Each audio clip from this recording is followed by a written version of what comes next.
Hello students, welcome you to all and good morning all of you. आज हमारा session EVS के session के ऊपर बेस्ड है, मतलब इन्वायरमेंटल स्टडीज़, पर्यावरण अध्ययन के बारे में हम यहाँ पर पढ़ेंगे। और जैसे कि प्रीवियस सेशन में हम कुछ क्वेश्चन कंप्लीट कर चुके थे, तो उसी सीरीज़ को आज हम कंटिन्यू कर रहे हैं और आज के ये जो क्वेश्चन है इनको हम बहुत अच्छे से कंप्लीट करेंगे। ठीक है, तो क्वेश्चन नंबर 15 तक हम कंप्लीट कर चुके थे। आज हमें पढ़ना है क्वेश्चन नंबर 16 से। तो पहला क्वेश्चन है आज के सेशन का आपकी स्क्रीन पर, भारतीय संविधान का कौन सा अनुच्छेद जो है पर्यावरण संरक्षण को प्रत्येक नागरिक के मौलिक कर्तव्य के रूप में पहचान करता है? अनुच्छेद 42, अनुच्छेद 48 ए, ठीक है, अनुच्छेद 51 का भाग ए, या फिर अनुच्छेद 20। तो इसका सही आंसर क्या होगा? याद करिए वो स्टोरी जिसमें हमने सारे अनुच्छेद और कुछ पर्यावरण के अधिनियम व कानून थे जिसको एक कहानी के माध्यम से समझा था। ठीक है, उसी से ये क्वेश्चन पूछा हुआ है। तो ये आता है हमारा अनुच्छेद के भाग 51 के भाग ए के अंतर्गत। अब इसमें क्या चीज़ बताई गई है, इसको पूरे इस तरीके से डिफाइन किया हुआ है कि हर एक जीव को यहाँ पर वन, झील, नदी, तालाब सभी की रक्षा करनी होगी, और जो प्राणी मात्र है उनके प्रति दया की भावना यहाँ पर हर एक व्यक्ति को रखनी होगी, और ये उनका एक मौलिक कर्तव्य है। ठीक है, मतलब इस कर्तव्य को निभाना होगा। तो ये चीज़ किस अनुभाग के अंदर बताई हुई है? तो ये चीज़ आती है हमारी अनुच्छेद 51 के एक के अंतर्गत। ठीक है, तो आप ये चीज़ याद रखेंगे। राइट आंसर यहाँ पर option number C. Next question की बात करते हैं। वन संरक्षण अधिनियम के अनुसार किसकी खेती गैर वन्य गतिविधि है? गैर वन्य गतिविधि क्या होता है? मतलब कि अपन गैर कानूनी तरीके से यदि कुछ काम कर रहे हैं तो अपन उसे यही बोलते हैं। ठीक है, तो वन संरक्षण अधिनियम के अंतर्गत किसकी खेती एक गैर वन्य गतिविधि मानी जाती है? चाय, रबर, शहतूत या फिर ये सभी? तो ये सभी जो है गैर वन्य गतिविधि के अंतर्गत कंसीडर किए जाते हैं। अब क्यों किए जाते हैं? राइट आंसर तो इसका डी हो गया। आपने देखा होगा वन संरक्षण अधिनियम आता है 1986। हमने ये चीज़ भी स्टोरी के माध्यम से पढ़ी थी कि वनों का संरक्षण करना है, तो 1986 में ये बात आई कि हम वनों का संरक्षण करेंगे।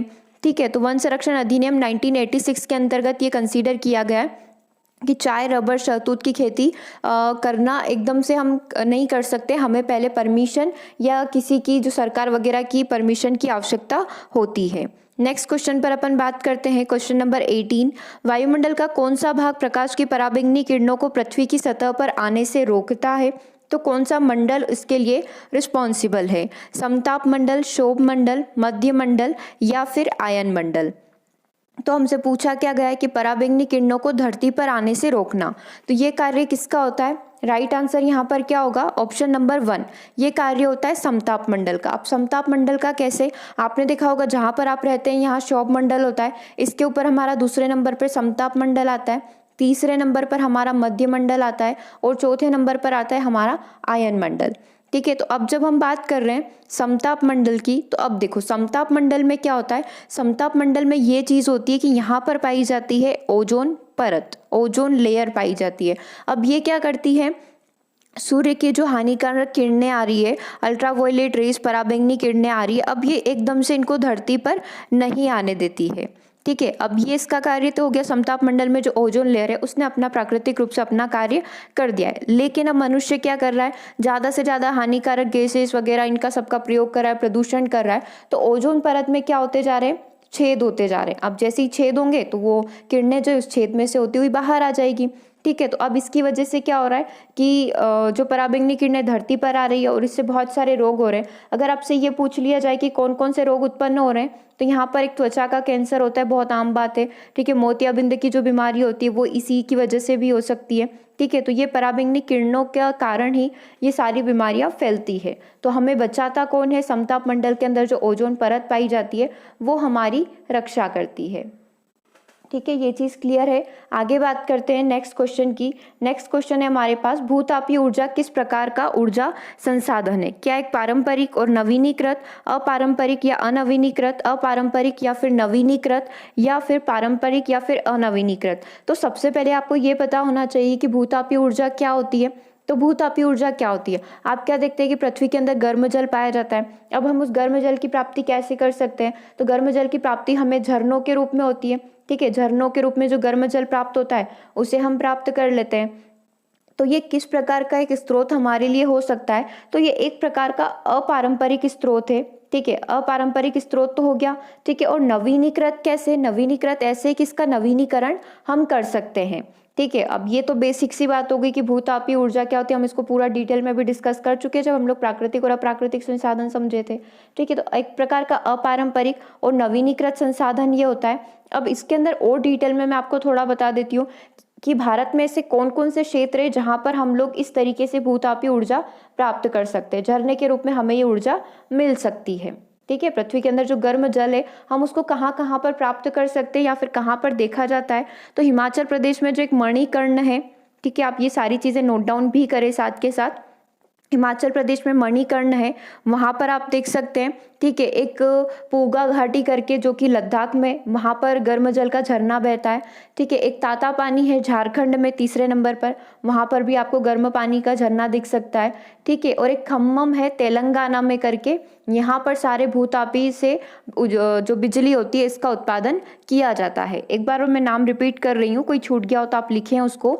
मणिकर्ण हिमाचल प्रदेश में, पूगा घाटी लद्दाख में, ताता पानी करके है झारखंड में, और खम्मम है तेलंगाना में, ठीक है। ये सारे हमारे भूतापीय ऊर्जा के अपारंपरिक और नवीनीकृत संसाधन है। तो सही आंसर यहाँ पर क्या हो जाता है? Option number C. चलिए अब नेक्स्ट क्वेश्चन की बात करते हैं। नेक्स्ट क्वेश्चन है हमारे पास, जल चक्र को नियंत्रित कौन करता है? घास स्थल, वन, लवक या फिर अपरिरोही?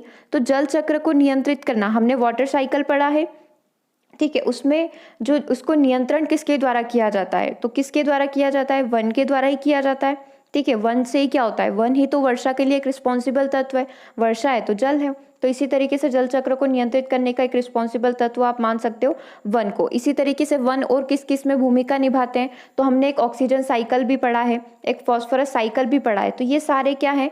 वनों, इन सब में वनों की महत्वपूर्ण भूमिका होती है। बिना वन के ये सारे साइकिल पॉसिबल नहीं है। जैसे एक चेन चलती है ना, किसके ऊपर ये डिपेंड है, इसके ऊपर ये आश्रित है, तो इसी तरीके से यदि वन होंगे, वन नहीं होंगे, तो ये सारी प्रक्रिया बिल्कुल अब पूर्णतः बंद हो जाएगी। तो जल चक्र को नियंत्रित करने का कार्य कौन करते हैं? वन करते हैं। अब वन कैसे करते हैं? आपको पता है, CO2 को ग्रहण करना, ऑक्सीजन को रिलीज करना, ठीक है। तो ये सारे कार्य कौन करते हैं? वन ही करते हैं। तो ये जल चक्र को नियंत्रित करने वाला एक कारक इसमें वन साबित हो सकता है। नेक्स्ट क्वेश्चन की बात करते हैं। नेक्स्ट क्वेश्चन है हमारे सामने, क्वेश्चन को ध्यान से सुनिएगा। क्वेश्चन थोड़ा सा, जो इसके ऑप्शन है वो थोड़े से बड़े हैं, ठीक है। तो क्वेश्चन नंबर 21 क्या बोल रहा है? खाद्य, प्रकाश तथा स्थान के लिए अधिक संघर्ष होता है। कहाँ पर होता है ये आपको बताना है। किसके लिए? खाद्य पदार्थ, प्रकाश तथा स्थान, मतलब कि जगह जो घेरते हैं ना, उनके लिए। ऑप्शन 1 सुनना, नज़दीकी संबंधित जातियों के मध्य जो एक ही स्थान में उग रही हो, ठीक है। ऑप्शन बी सुनिएगा, नज़दीकी संबंधित जातियों के मध्य में जो कि भिन्न स्थानों में उग रही हो। तीसरा ऑप्शन है, दूर से संबंधित जातियों के मध्य जो एक ही स्थान में उग रही हो, या फिर दूर से संबंधित जातियों के मध्य जो कि भिन्न स्थानों में उग रही हो। आप चाहें तो थोड़ा सा समय इस क्वेश्चन को सोचने के लिए ले सकते हैं कि इसका ऑप्शन यहाँ पर क्या होगा। स्टार्टिंग के 2 ऑप्शन आप देख लीजिए, फिर आप एक बार लास्ट के 2 ऑप्शन देखना। पहले आप क्वेश्चन को समझिए। क्वेश्चन पूछना क्या चाहता है? खाद्य पदार्थ, प्रकाश तथा स्थान के लिए अधिक संघर्ष, मतलब हम लोग बोलते हैं ना, एक ही जगह पे ज़्यादा लोग रहते हैं, ठीक है। इसी तरीके से उग रहे हैं, मतलब पौधों की बात हो रही है, क्योंकि क्वेश्चन में तो एकदम से हमको हिंट मिल नहीं रही है। उगना, तो उगते कौन है? पौधे ही उगते हैं। तो पौधों की बात हो रही है कि कहाँ पर उन्हें बहुत ज़्यादा सेक्रीफाइस या फिर संघर्ष करना पड़ सकता है। अब आपको थोड़ी सी हिंट यहाँ पर मिल चुकी है। खाद्य पदार्थ, प्रकाश तथा स्थान के लिए संघर्ष कहाँ पर होता है? तो इसका सही आंसर यहाँ पर क्या हो सकता है? ऑप्शन नंबर 1, नज़दीकी संबंधित जातियों के मध्य में जो कि एक ही स्थान पर उग रही हो। मान लो कि एक प्रजाति का पौधा यहीं पर उग रहा है, मान लो, ऐसा मान के चलते हैं। इतना सा कोई प्लेस यहाँ पर अवेलेबल है, बहुत छोटा सा प्लेस अभी यहाँ पर पौधों को उगने के लिए मिला है। इसी जगह यहाँ पर इस प्रजाति का पौधा, इस प्रजाति का पौधा, सब प्रजाति के पौधे एक साथ, बिल्कुल सबके बीज एक साथ गिरे थे, तो सभी एक साथ उग गए। अब इनको खाद्य पदार्थ जो इस पौधे को मिलना था, जो पर्टिकुलर 1 या 2 पौधों को मिलना था, अब वो इन सब के बीच में डिवाइड हो गया, तो हो गई खाद्य पदार्थ की तो कमी। अब बात करते हैं प्रकाश की कमी। अब आप इतने सारे पौधे यहाँ पर उगे हैं, तो इनको प्रकाश भी बहुत कम मिलेगा। जैसे यहाँ पर आप मान लो कोई छोटा छोटा पौधा उग रहा है, तो इस बड़े पेड़ की छाया में छोटे पौधे को तो प्रकाश मिलेगा ही नहीं। तो प्रकाश के लिए भी संघर्ष कर रहे पौधे। स्थान के लिए, क्योंकि एक स्थान पे जहाँ पर 2 पौधों को उगना था वहाँ 10 से 12 पौधे एक साथ उग चुके हैं। तो संघर्ष कहाँ कहाँ पर होता है, जहाँ पर नजदीकी, मतलब बहुत एक ही जगह, कम जगह में ज्यादा प्रजातियों के पौधे उग जाते, तब वहाँ बहुत ज्यादा संघर्ष हो जाता है। तो राइट आंसर यहाँ पर क्या हो जाएगा, ऑप्शन नंबर 1, नजदीकी संबंधित जातियों के मध्य में जो कि एक ही स्थान पर उग रही हो। ठीक है, क्वेश्चन नंबर 22 की बात करते हैं। सभी बच्चों को पर्यावरण अध्ययन के शिक्षण तथा सीखने के लिए प्रत्येक शिक्षण कक्ष में आवश्यकता होती है। किसकी आवश्यकता लगती है, संज्ञानात्मक आयु, उपर्युक्त पाठ्यक्रम की, अनुकूलित तथा धमकी रहित परिवेश की, है ना, वो वातावरण ही हो गया। तीसरा ऑप्शन है स्कूल आधारित आकलन तथा व्याख्या प्रस्तुत करना, और ऑप्शन डी है हमारे पास उपरोक्त सभी। आप थोड़ा सा समय ले सकते हैं इसको सोचने के लिए कि इसका आंसर क्या होगा।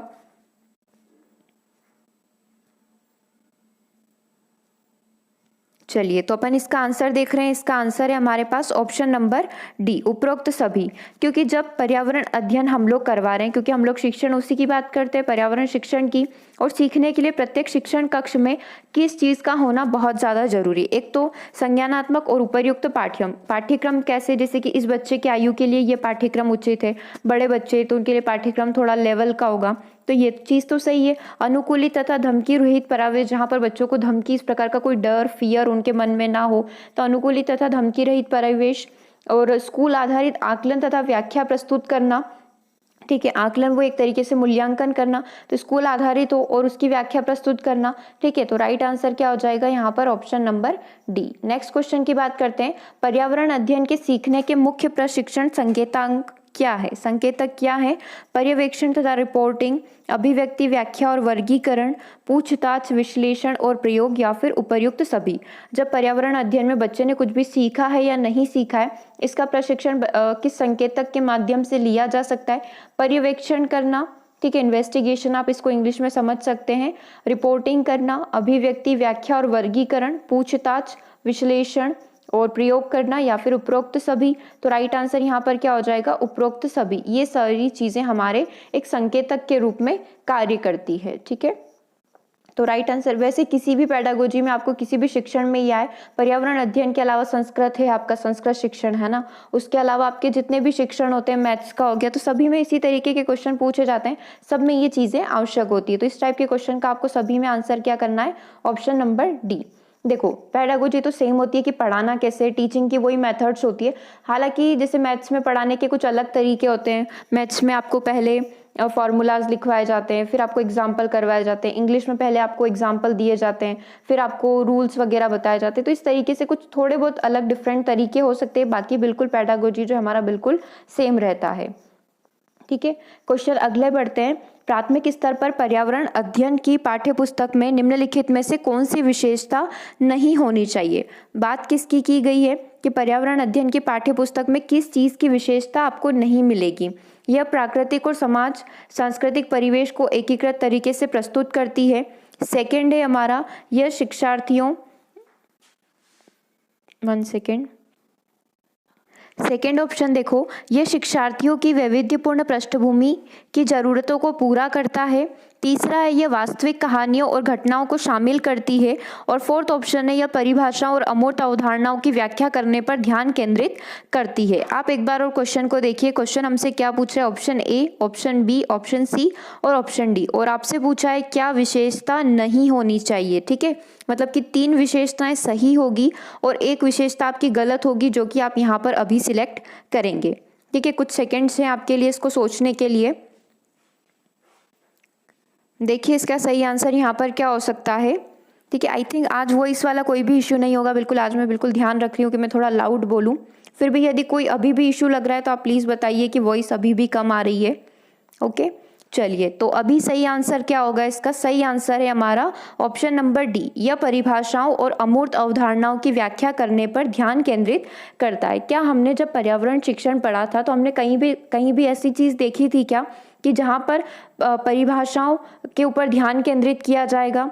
ठीक ठीक है। तो परिभाषाओं के ऊपर ध्यान केंद्रित नहीं किया जाता है, इस चीज़ का आप ध्यान रखेंगे कि बच्चों को परिभाषाएं नहीं याद करवाई जाती है, ठीक है। जो आवश्यकता लगती है उन्हीं चीज़ों पर ध्यान केंद्रित करवाया जाता है। तो ये चीज़ यहाँ पर पूरी गलत लग रही है। पहला सही है, एकीकृत करके पढ़ाना होता है। वैविध्य मतलब अलग अलग प्रकार की पृष्ठभूमि की जो ज़रूरतें हैं उनको पूरा करता है। वास्तविक कहानी और घटनाओं पर ये सम्मिलित होता है। तो गलत ऑप्शन क्या होगा? Option number D. Next question की बात करते हैं। नेक्स्ट क्वेश्चन है हमारे पास, पर्यावरण अध्ययन के शिक्षण हेतु निम्नलिखित में से कौन सा उद्देश्य आवश्यक नहीं है? कौन सा उद्देश्य हमारे लिए आवश्यक नहीं होगा, ये चीज़ आप अभी बताएंगे।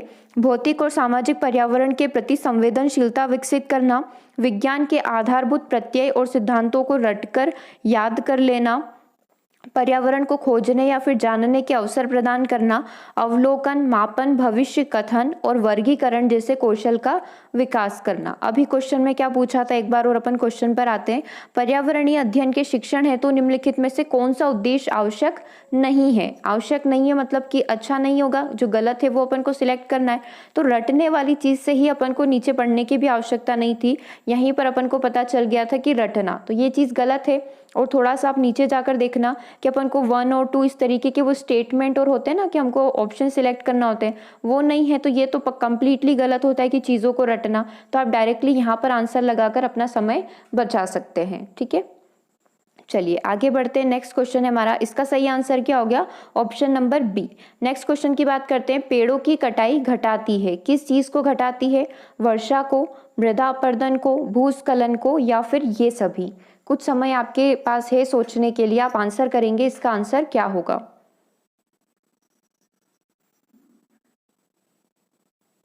चलिए तो इसका आंसर बताती हूँ मैं। इसका आंसर क्या है? आप यदि कंफ्यूज हो रहे हैं ए और डी में, तो अभी इस चीज़ को क्लियर करें, क्योंकि जहाँ तक मुझे लगता है कुछ स्टूडेंट्स ने इसका आंसर डी भी किया होगा और कुछ ने ए भी किया होगा, ठीक है। तो अब यहाँ पर जो इसका सही आंसर है वो है ऑप्शन नंबर 1। पेड़ों की कटाई हमेशा वर्षा को कम कर देती है। हम वृक्षारोपण क्यों करते हैं?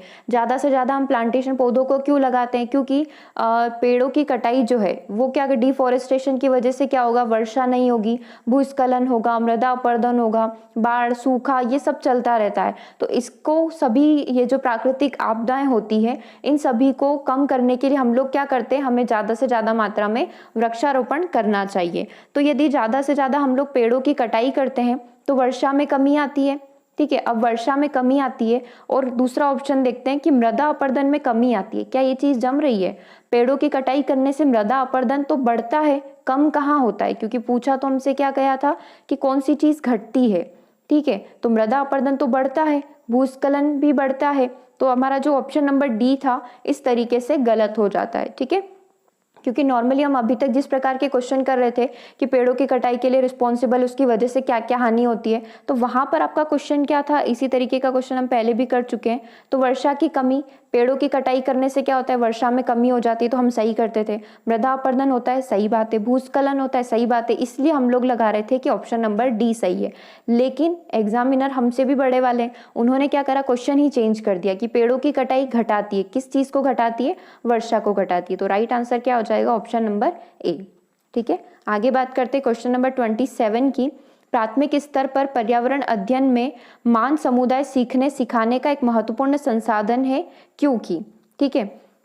ऑप्शन देखना, यह वास्तविक स्थितियों में सीखने के अवसर उपलब्ध करवाता है, यह आसानी से उपलब्ध होने वाला समाधान है, इसमें समझदार और बुजुर्ग व्यक्ति होते हैं, या फिर उपरोक्त सभी अवसर प्राप्त होते हैं। तो आप देखिए कि पर्यावरण अध्ययन में मान समुदाय सीखने सिखाने का एक महत्वपूर्ण संसाधन है।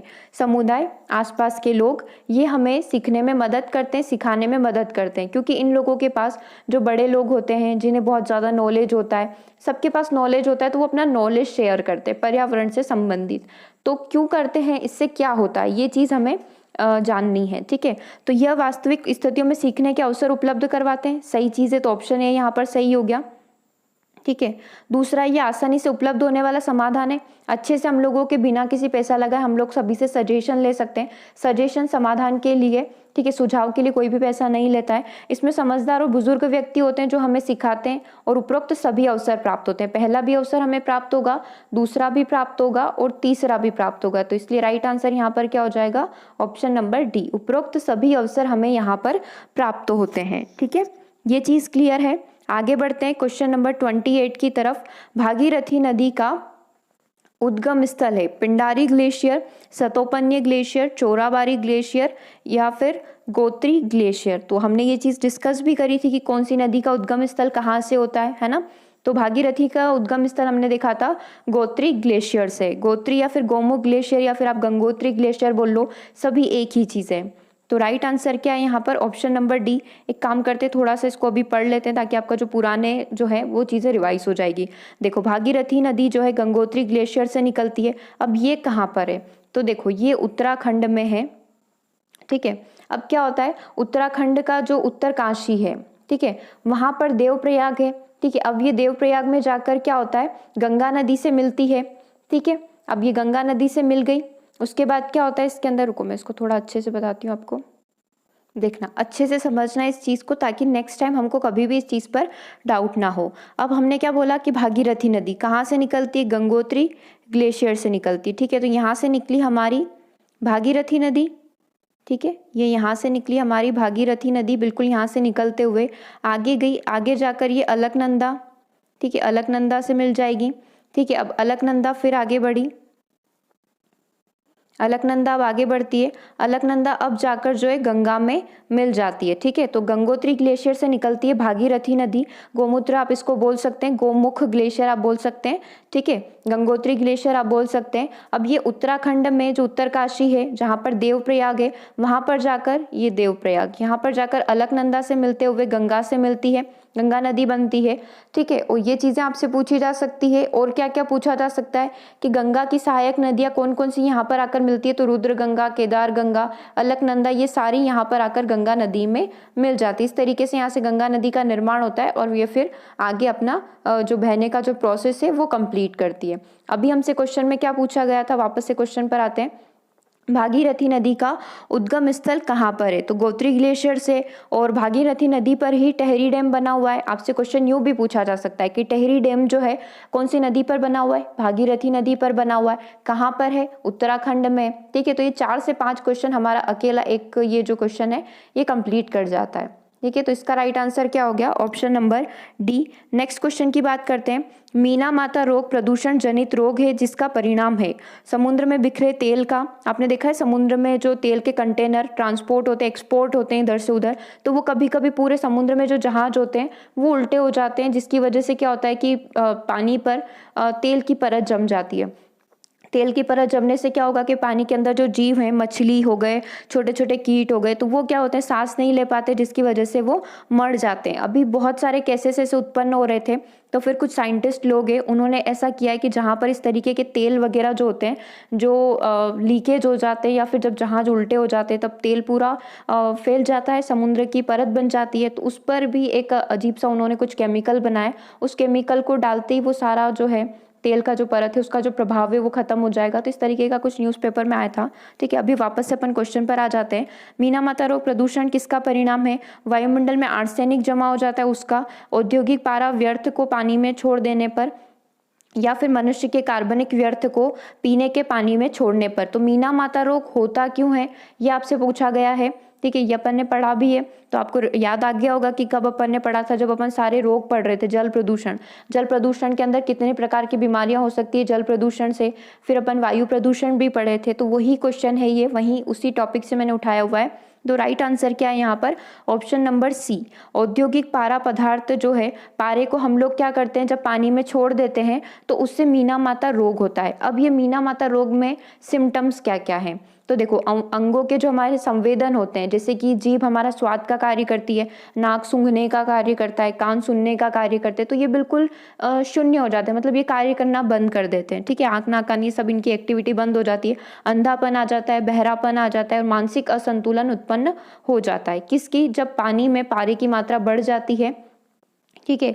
अब ये सबसे पहली बार कब हुआ था, ये अगर आपसे पूछ लिया जाए थोड़ा और डिटेल में जाकर, तो 1956 में पहली बार जापान में इस तरीके की विकृति पाई गई थी, जहाँ पर बहुत सारे मछलियाँ वगैरह मर गई थी, बहुत सारे इंसान भी मर गए थे, क्योंकि उन्हें पहले ये चीज़ समझ नहीं आई थी कि ये कौन सी बीमारी है। जैसे अभी हम लोगों को कोरोना स्टार्टिंग में समझ नहीं आ रहा था कि ऐसा हो क्या रहा है जिसकी वजह से इतने सारे लोग मर रहे हैं, उसी तरीके से ये विकृति भी आई थी, एक महामारी आप इसको बोल सकते हो, मीना माता रोग को। तो इसमें यही हुआ था जापान में आई थी सबसे पहले 1956 में, जब पानी में पारा की मात्रा एक औद्योगिक कंपनी के द्वारा बहुत सारी मात्रा छोड़ दी गई थी, तो समुद्र में मछलियाँ वगैरह सब अचानक से मरने लग गई थी। साथ ही जो भी पानी का सेवन लोगों ने किया था वो सब मर गए थे। तो इस प्रकार का ये जल प्रदूषण वाली बीमारी है। ओके, तो राइट आंसर यहाँ पर क्या हो जाएगा इसका? Option number C. Next question की बात करते हैं। सूची को सुमेलित आपको करना है, ठीक है। 1 2 3 4 आपके पास ऑप्शन भी है। पहला है आपके पास पर्यावरण सुरक्षा अधिनियम कब आया था? आप 1 2 3 4 जैसे यहाँ पर दिया हुआ है, ये आपका ए बी सी और डी, ए बी सी और डी। अब इन चारों में से आपको सिलेक्ट करना है कि ए के लिए सही आंसर क्या है, 1 2 3 या 4। अगर आपको लगता है पर्यावरण सुरक्षा अधिनियम में ए का सही आंसर 4 है, तो आप ये देखेंगे। आपको लग रहा है 3 है तो आप इस पर मूव करें, और बी लग रहा है तो इस तरीके से, ठीक है। तो ये 1 2 3 4 अरेंज किए हुए हैं। पर्यावरण सुरक्षा अधिनियम कब आया था? ठीक है, पहली चीज़ तो ये। दूसरा है वन्य सुरक्षा अधिनियम कब आया था? ठीक है। तीसरा है वन संरक्षण अधिनियम कब आया था? अभी आज के सेशन में हमने देखा। तीसरा है, फोर्थ ऑप्शन है हमारे पास, जल प्रदूषण अधिनियम कब आया था? आप थोड़ा सा सोच सकते हैं, उस स्टोरी को याद कर सकते हैं। अभी परसों के सेशन में ही हमने स्टोरी कंप्लीट की थी।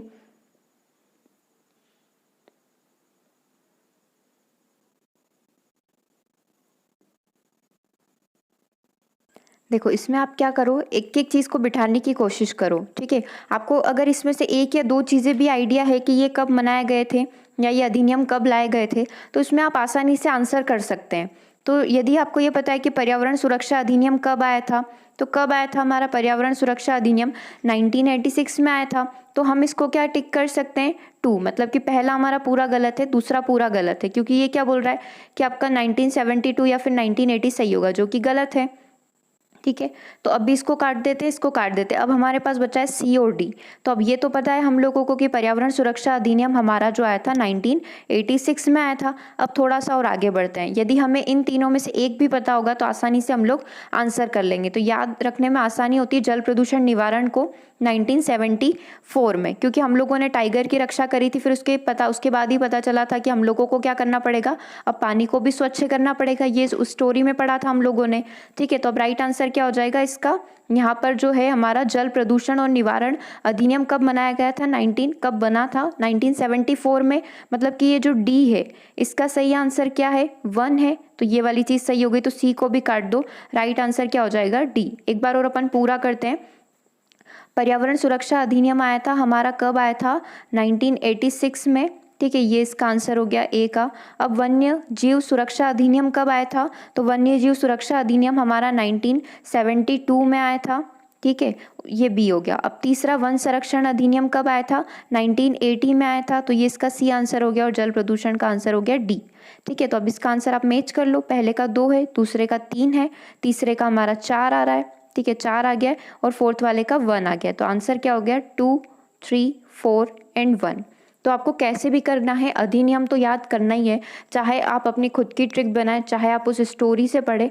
बट एनी हाउ आपको कुछ अधिनियम मैंने सारे इसीलिए नहीं पढ़ाए क्योंकि एकदम से आपको सारे याद नहीं होंगे। मैंने कुछ इंपॉर्टेंट जो हमेशा एग्जाम में पूछे जाते थे, जैसे ये चारों आपके एग्जाम में पूछे हुए हैं, तो ये चारों अपन ने पहले ही कंप्लीट कर लिए। और मोर देन 15 अपन ने 15 अधिनियम वहाँ के सेशन में कंप्लीट किए थे। तो आपने नहीं देखा है तो आप एक बार प्लेलिस्ट में जाकर ज़रूर देखें, यदि आपसे मिस हो गया है बीच में तो, ठीक है। और आज अपन ने 110 के अप्रोक्स पर्यावरण के सिर्फ क्लासेस कंप्लीट कर ली है। मॉक टेस्ट अलग है, पर्यावरण पेडागोजी अलग है, तो ऑलमोस्ट सिलेबस अपन लोग कंप्लीट कर चुके हैं। सीरीज आपकी कंटिन्यू चल ही रही है, ठीक है। तो और कोई भी इशू आ रहे हैं आपको ईवीएस से संबंधित, सिर्फ एक अपना जो मेन चैप्टर है जो काफ़ी बड़ा है अंतरिक्ष वाला, उसको अभी मैंने छोड़ रखा है क्योंकि अपन पहले एक बार पूरी प्रिपरेशन कर लेते हैं, उसके बाद अपन ये जो अंतरिक्ष वाला जो चैप्टर है स्पेस वाला, इसको भी कंप्लीट कर लेंगे। ओके, चलिए तो आज के सेशन को यहीं ओवर कर रहे हैं। मिलते हैं नेक्स्ट सेशन में एक नए टॉपिक के साथ। Thank you for watching.